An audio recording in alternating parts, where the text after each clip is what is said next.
कतिचोटि फेल भयो? कतिचोटि फेल भयो भन्ने थाहा छैन लुवाटेले। बा, तिमीले यो काम गरे कति भयो? पढ्या भए पो अङ्क गर्न जान्नु। नमस्कार सबैलाई। आज म हजुरहरू समक्ष एउटा सरप्राइज लिएर आएकी छु। हेर्नु न, मैले त एकाएक मुभी रिभ्यू पो गर्न थालेँ।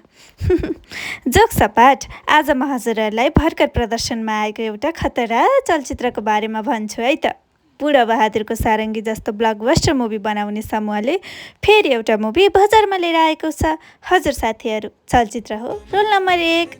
जन योन्जनद्वारा निर्देशित रोल नम्बर 1 नेपाली सामाजिक तथा पारिवारिक चलचित्र हो।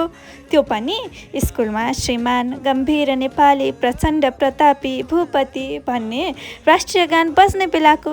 आफै विचार गर्नुहोस् न साथीहरू, त्यो परिवेशमा बनेको चलचित्र हेर्दा कस्तो मजा आउँछ होला त। मुकुन्द भुसाल, निर्भिक रेग्मी, रेणुनाथ योगी लगायतका कलाकारहरूले अभिनय गरेको यस चलचित्रमा अभिनय गर्ने बाल कलाकारको बारेमा म यहाँ भनिरहन चाहन्न। म उहाँको अभिनय हेरेर आफै चकित परेकी थिएँ। हजुर साथीहरू, अब म यस चलचित्रको कथावस्तुतर्फ लाग्छु।